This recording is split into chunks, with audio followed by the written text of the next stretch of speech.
بسم اللہ الرحمن الرحیم۔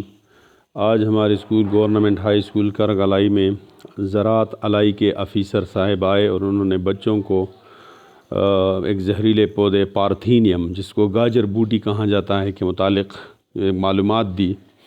انہوں نے کہا کہ یہ انسانوں کے لیے، فصلوں کے لیے نقصان دہ ہے۔ کوئی انسان اس کو چھو لے تو وہ خارش میں مبتلا ہو جاتا ہے، اور اس پودے کے خاتمے کے لیے انہوں نے کہا کہ حکومت ادویات دے گی اور ان کی جو ہے نا فصلیں انسانوں کی، اور انسان اس سے محفوظ رہ سکیں گے۔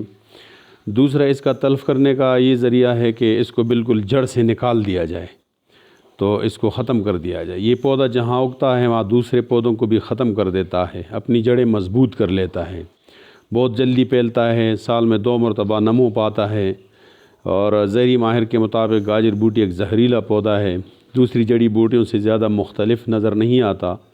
اس میں خاص بات ہے، پیدائش کے فوراً بعد یہ پھول اگنا شروع کر دیتا ہے، مختلف قسم کے فصلوں کو نقصان پہنچاتی ہے۔ زہریلا مادہ اس کی جڑیں زمین میں چھوڑتی ہیں۔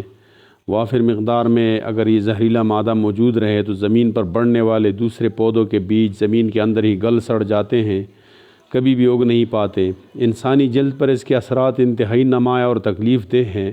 انسانی جلد اگر اسے چھو لے تو سرخ دبے بن جاتے ہیں اور انتہائی جلن کا احساس ہوتا ہے۔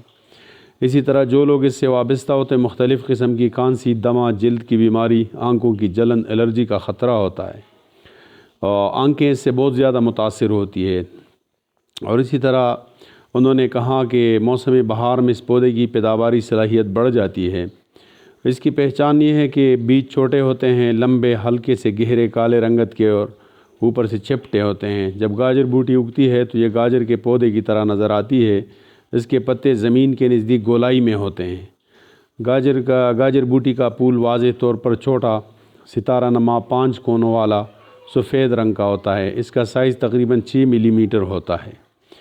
اس کے پتے ہلکے سے گہرے سبز رنگ کے ہوتے ہیں، ان پر باریک بال ہوتے ہیں۔ گاجر بوٹی کی ایک لمبی گہری جڑ ہوتی ہے، اور اس کا بہترین طریقہ یہ ہے کہ آپ بالکل اس کو تلف کر دیں، جڑ سے نکال کر پھینک دیں۔ اور جڑ سے نکال کر پھینکنے کا طریقہ یہ ہے کہ ماسک پہنیں اور دستانے ہاتھوں میں پہنیں۔ اور انہوں نے بہت اچھے طریقے سے بچوں کو سمجھایا۔ ہم اس پر ان کا جو ہے نا شکریہ ادا کرتے ہیں۔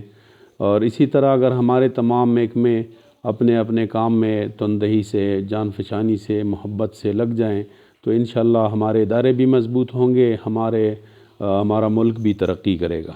السلام۔